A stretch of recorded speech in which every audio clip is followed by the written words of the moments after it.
우리가 학습한 걸 잊어버리잖아요. 그러면 이런 식으로 진화되어 왔는 걸 우리가 극복을 해야 되잖아요. 그럼 공부 아무리 많이 해도 더 많이 잊어버리면 의미가 없잖아요. 그래서 제가 봤더니 몇 가지 방법이 보이는 거예요. 그래서 지식 그 자체를 보는 관점이 바뀌어야 되는데 첫 번째가 뭐냐면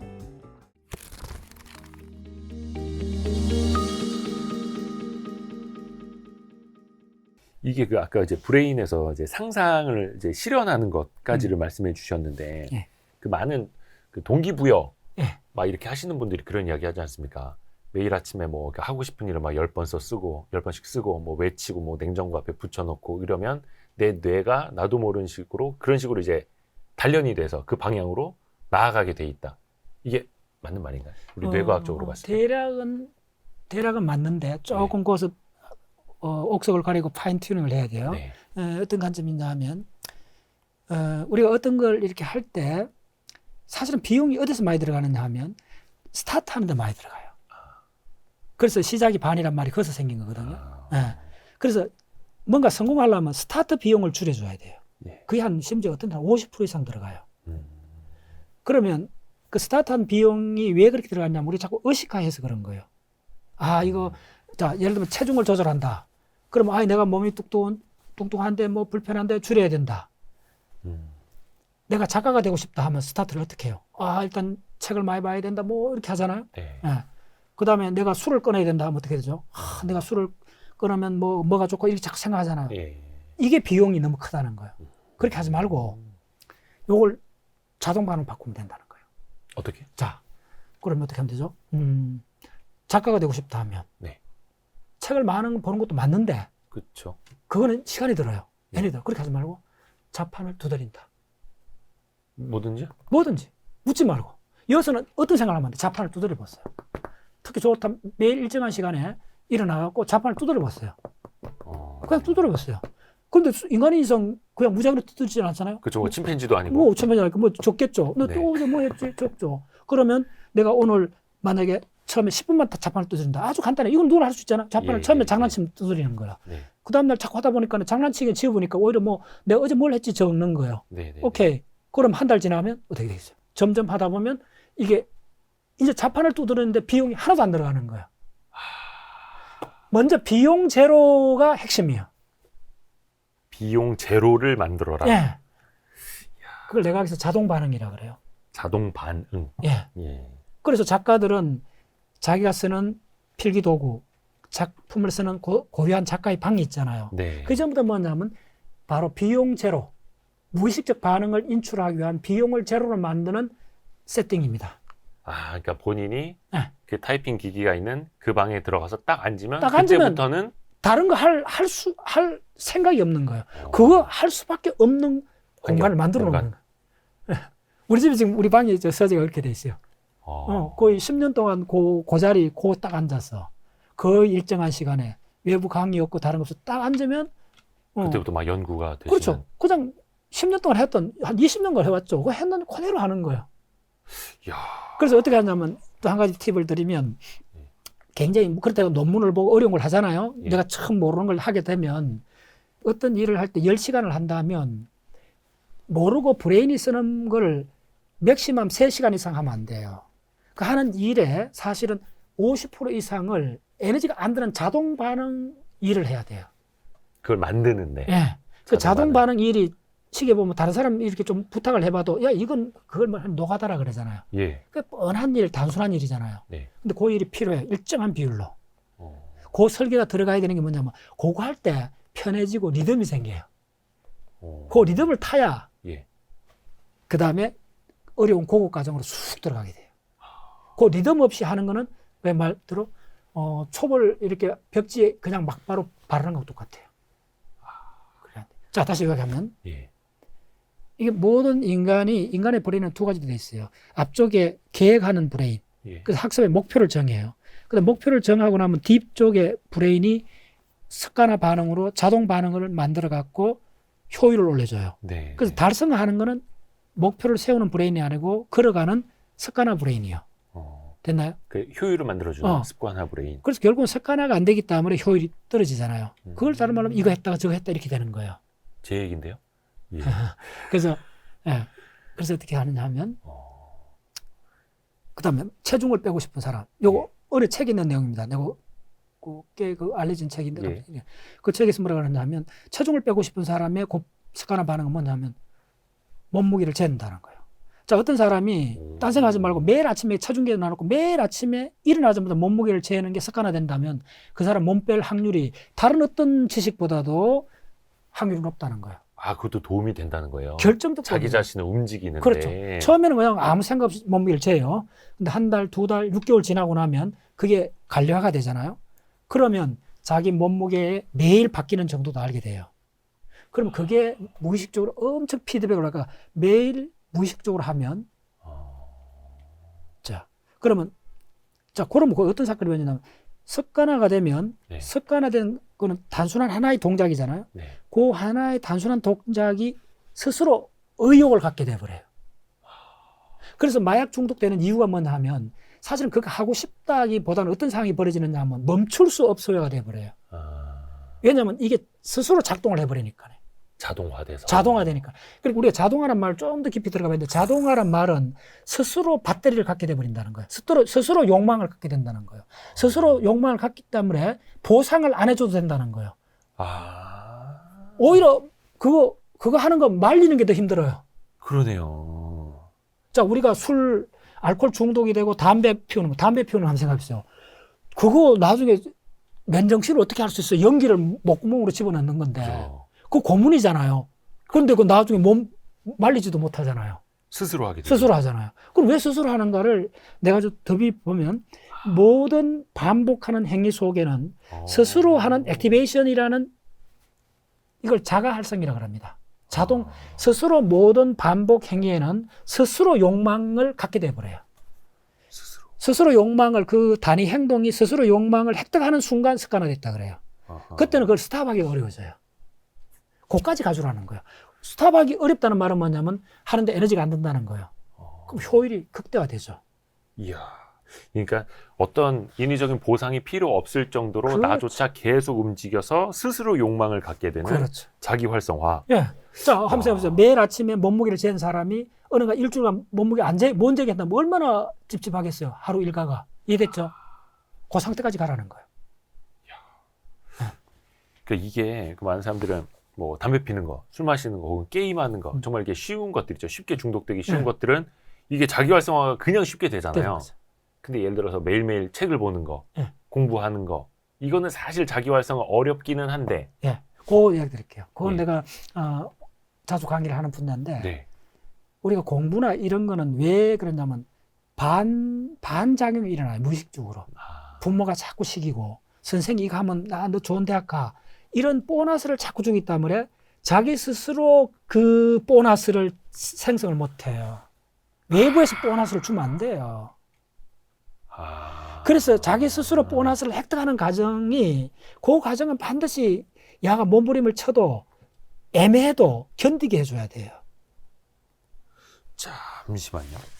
예를 들면 시험 잘 봤을 때 뭐 선물을 해준다라든지 아니면 왜 그런 말 있지 않습니까? 대학 가면은 예쁜 여자친구 많이 사귈 수 있다라든지 이런 것도 일종의 외부 자극인데 일부 도움이 돼요. 일부 도움은 되는데 오래 못 가요. 그러니까 어쨌든 그래서 이 똑같은 겁니다. 자, 이거 다르게 비워줄게요.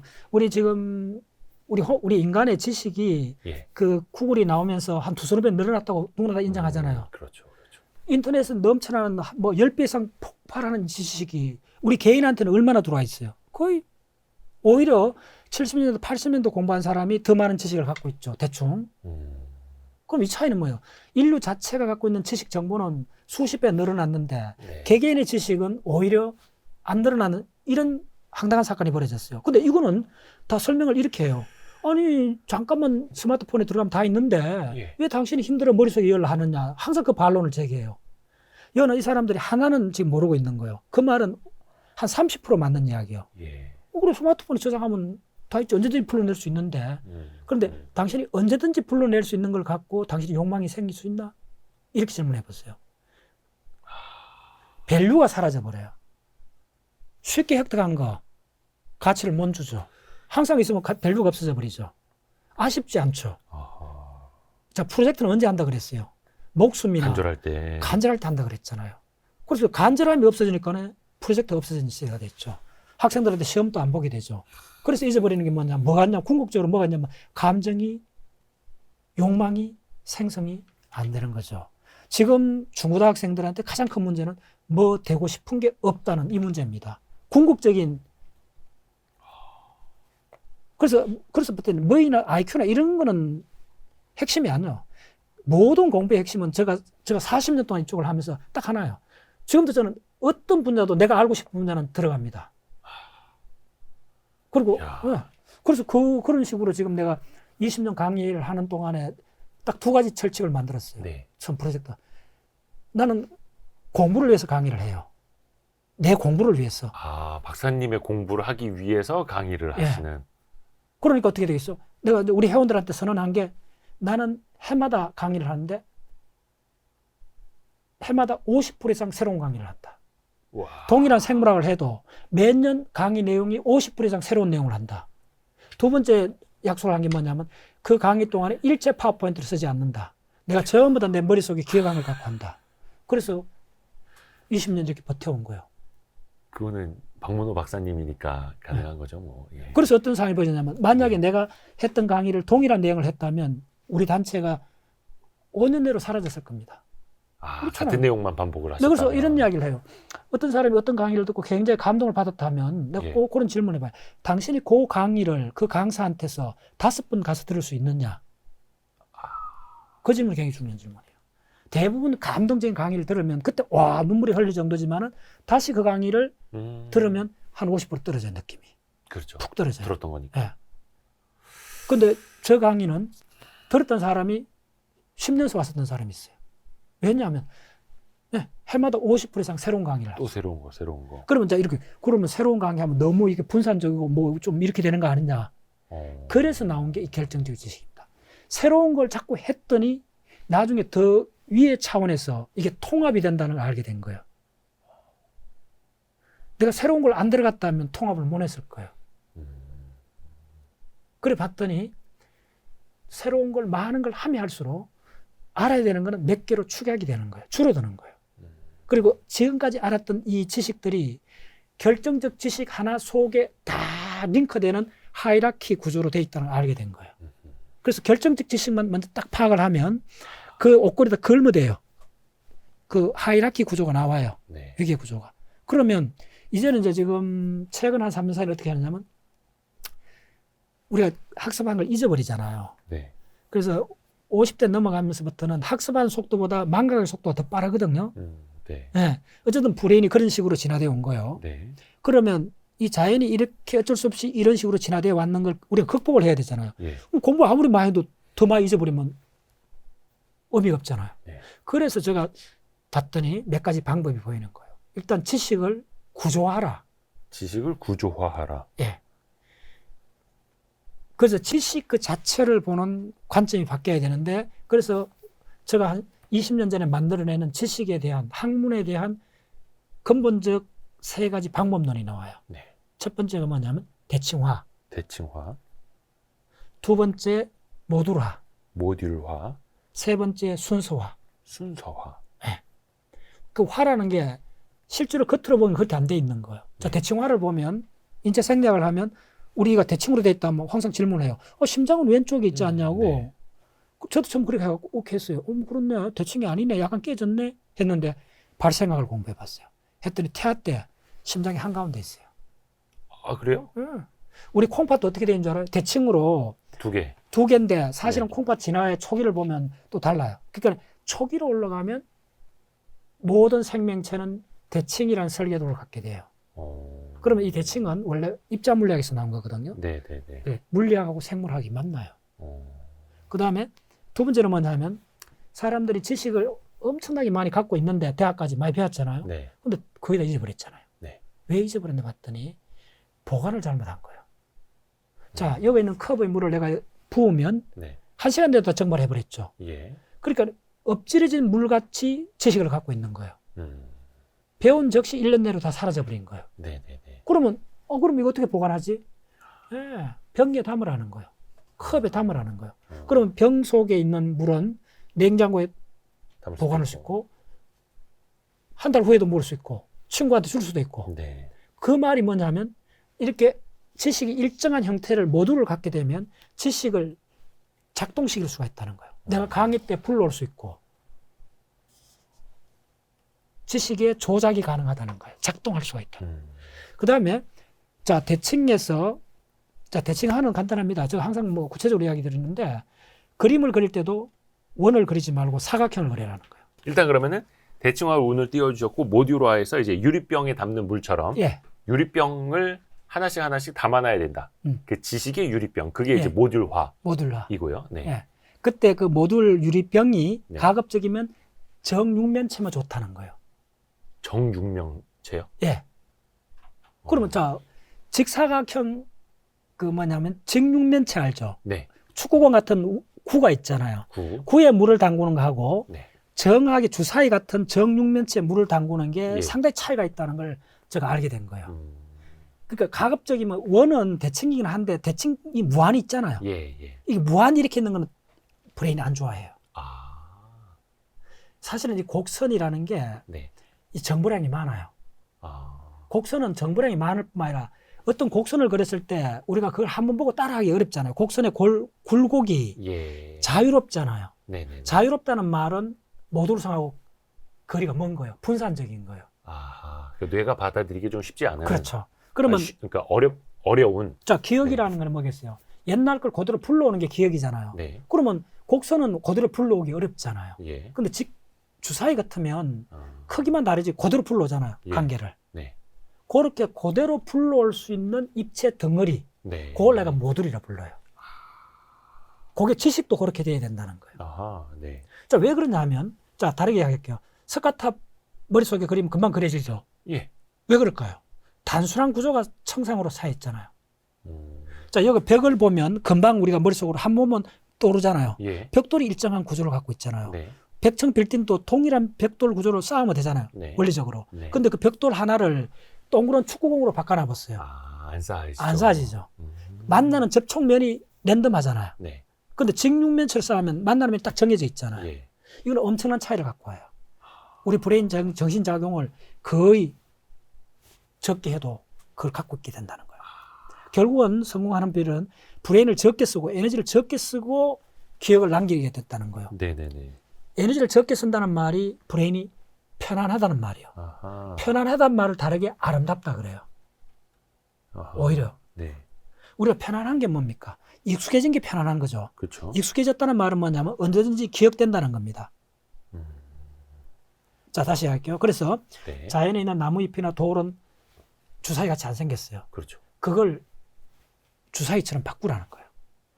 일단 바꾸고 나면 그걸 쌓을 수가 있잖아요. 그러니까 이 내 머릿속에서 지식으로 따지면 그래서 정말 레고 블록입니다. 아. 이 전체가 레고 블록이 이론입니다. 예. 그래서 그러면 레고 블록의 피스가 1000피스짜리라도 그 피스 하나가 랜덤한 형태 같으면 쌓을 수가 없죠. 동그란 공 같으면 쌓을 수가 없잖아요. 그걸 주사위로 만들면 레고 블록 갖고 숲도 만들고 다 만들잖아요. 비행기도 네, 만들고. 네. 바로 같은 원리예요. 지식의 가장 기본 유닛들을 모듈로 하라는 거예요. 예. 근데 원래 지식은 모듈이 안 돼 있다는 거예요. 세포 모양이 걸쭉한 고구마처럼 생겼잖아요. 예. 그러면 그걸 주사위로 바꾸라는 거예요. 바꾸면 면이 6개 나오잖아. 육면체. 네. 그 면마다 특징을 갖다 열 수가 있다는 거예요. 오히려. 자, 고구마나 감자 같은 면에다가 내가 어떤 한 면에다가 정보를 저장했다 해도 그 네. 면이 랜덤하잖아요. 예. 그럼 곧장 잊어버려요. 아. 규칙성이 안 나온다는 거예요.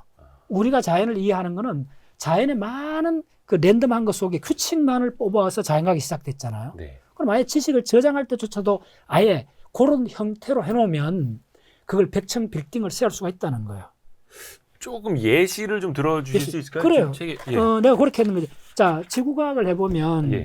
104쪽에 보면 요거는 이제 요즘 최근 지구과학 이론들입니다. 이게 고생대 네. 5억 년 전부터 3억 년까지 지구의 그 대륙이 고생대 6개 대륙이 있습니다. 이게 네. 어떻게 분포했는가 합니다. 전부 다 곡선으로 되어 있죠. 당연히 리얼 자연이니까요. 예. 근데 이거 기억할 수 있나요? 어려워요. 어렵죠. 네. 위도 경도도 보세요. 위도도 보면 곡선으로 돼 있잖아요. 이렇게 네. 막 휘어져 있잖아요. 뭐 가운데 직선이. 그다음 대륙 분포는 실제 모양은 맞는데 예. 직관적으로 맞는데 이게 기억하기는 곡선이 많아가 안 된다는 거예요. 예. 근데 우리가 실제로 기억하는 거는 이 상대적 관계 어떤 대륙과 바다의 분포, 대륙의 분포가 중요하잖아요. 네네네. 그래서 이걸 제가 한 7년 전에 네. 아직도 기억나면 추석날 가서 막 뭐 할 때 이걸 바꿔놨어요. 자, 전부 다 여기. 예, 직사각형밖에 없죠. 네. 예, 지구도 직사각형으로 바꿀 수 있다는 거예요. 아하. 대륙을 직사각형으로 왜 못 바꿔요? 비례 관계만 있으면 되니까. 이거는 기억될 수 있다는 거예요.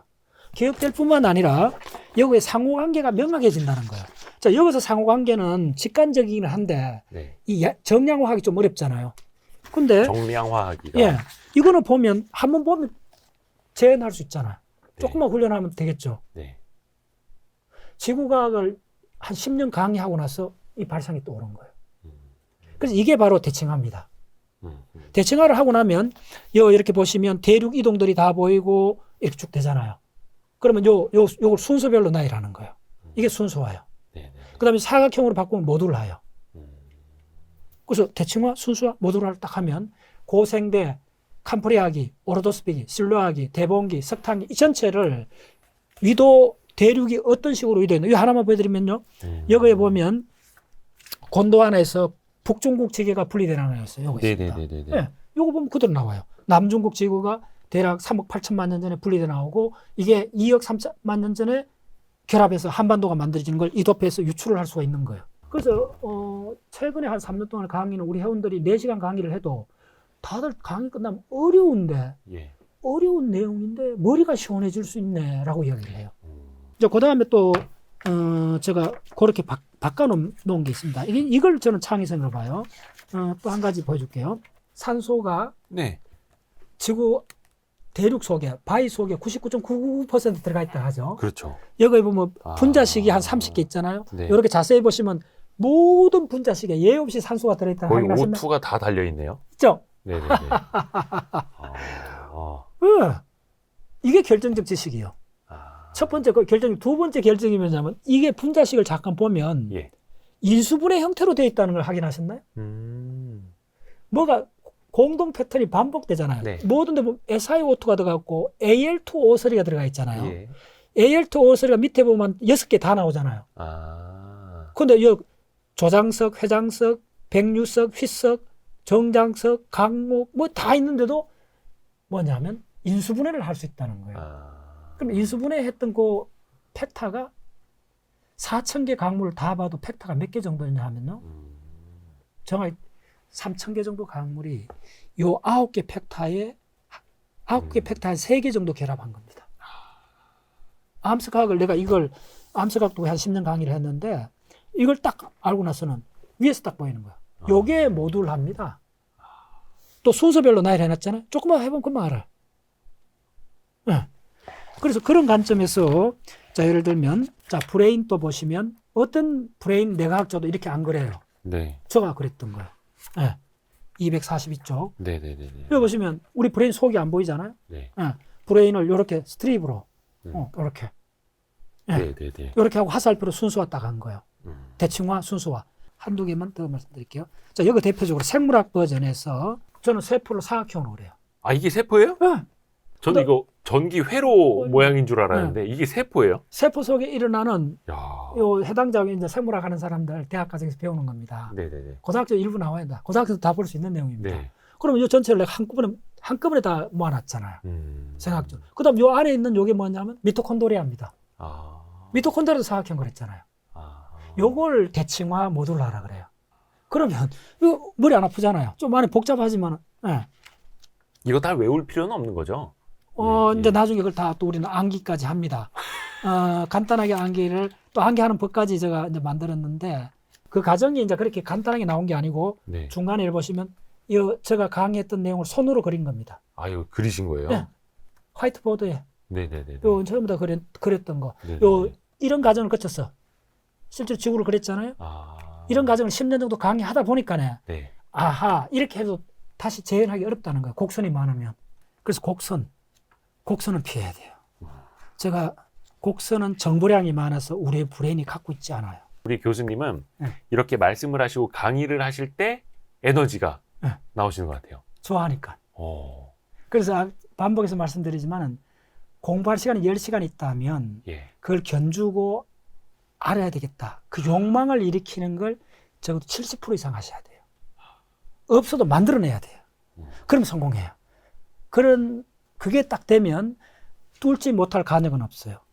그거는 IQ하고 아무 관계 없어요. 그 한 생각을 알고 싶은 강렬한 욕망을 일으켜야 되는데 그 일으키는 방법은 아까 프로젝트 이야기했잖아요. 프로젝트는 편안한 시대에 만들어지지 않아요. 간절함이 있어야 돼. 간절함이 있어야 되는데 그게 없잖아요. 지금 상대 풍족한 시대에 없잖아요. 그러면 그래서 점점 어려워지는 거예요. 그래서 그거를 할 수 있는 이 모든 욕망은 어디서 오느냐 하면요. 기억에서 오는 겁니다. 기억. 그래서 아까 요걸로 해서 내가 지금 이야기를 조금 네. 마무리 드리고 싶은 부분이 뭐냐 하면 네. 인터넷이 점점 발달하면 할수록 우리는 기억이 안 담잖아요. 네. 기억이 안 담으면 오케이 편할 수는 있어요. 네. 근데 한 가지를 놓쳐요. 감정이 안 생겨요. 이어서 망한 거예요. 기억에 담지 않으면 감정이 감정이 생기지 않는다. 특히 공부하고 싶은 느낌이 안 생겨요. 그래서 옛날 교육이 주입식 암기 교육이 물론 단점도 있었는데 주입식 암기 교육이 하는 최대 장점은 뭐냐 하면 기억을 심어주면 기억을 만드는 회로 지금 이 회도 뒤에 나온 그겁니다. 내가 브레인을 쭉 하면서 놀랬던 게 뭐냐면 기억을 만드는 회로하고 감정을 만드는 회로가 거의 한 70~80%가 오버랩되어 있습니다. 같은 회로를 씁니다. 그래서 공부를 잘하려면 핵심이 공부를 하고 싶은 욕망을 일으켜야 되는데 그거는 기억을 해주면 알고 싶은 느낌이 생겨집니다. 자, 다시 다르게 할게요. 양자역학을 한 번도 본 적이 없는 사람은 양자역 공부하고 싶은 마음이 안 생기겠죠. 그렇죠. 근데 양자역학이 어려운 미분 방정식을 좀 풀어본 사람은 다 이해를 못 해도 내가 언젠가는 이게 중요하다는 걸 벌써 알아버렸잖아요. 그 욕망이 생기는 거예요. 관련되면 재밌는 영화를 본다든지 막. 자, 예를 들면 가까운 친척이 죽어도 안 울 수가 있어요. 근데 반려견이 죽으면 대부분 많이 슬퍼하죠. 네. 왜 그럴까요? 함께한 기억 때문에 그런 거예요.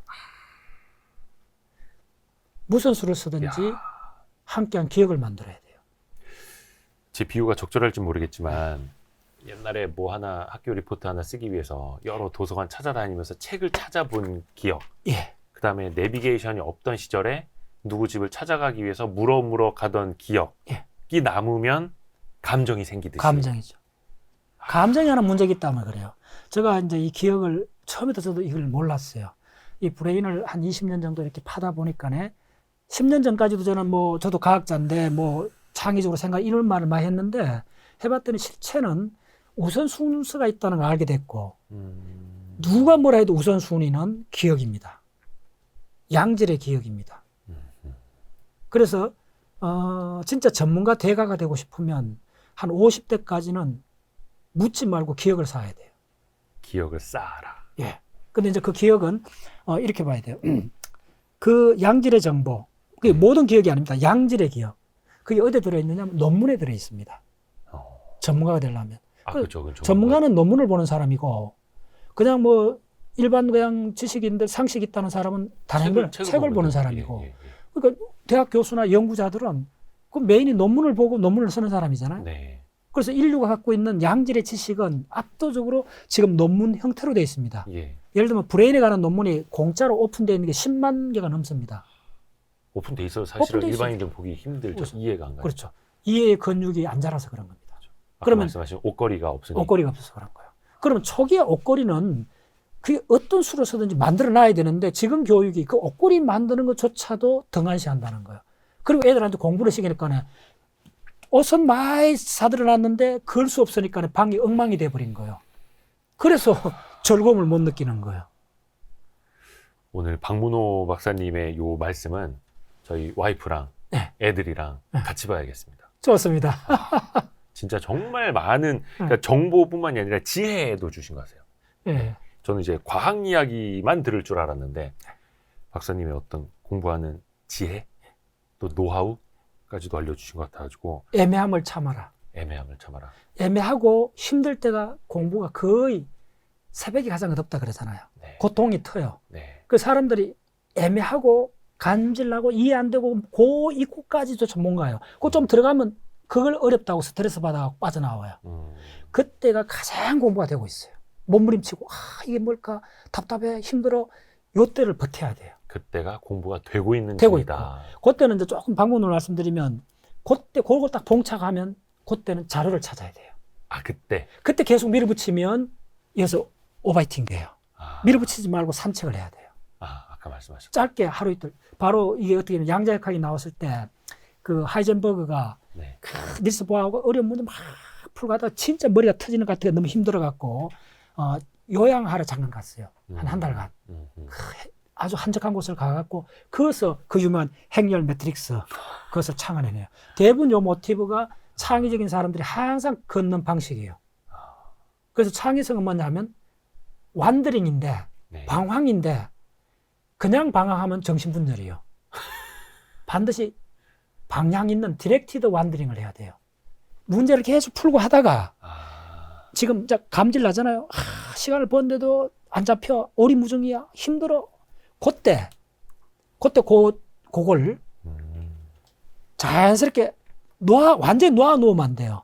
무의식상으로 갖고 여행을 가야 돼요. 그게 바로 산책이요. 매일 그런 현상이 일어나는 게 산책이요. 하루 종일 공부했죠? 산책을 하면 방황을 하잖아요. 근데 문제를 갖고 방황을 하잖아요. 오늘 명언이 많이 나옵니다. 방향이 있는 방황을 하라. 예.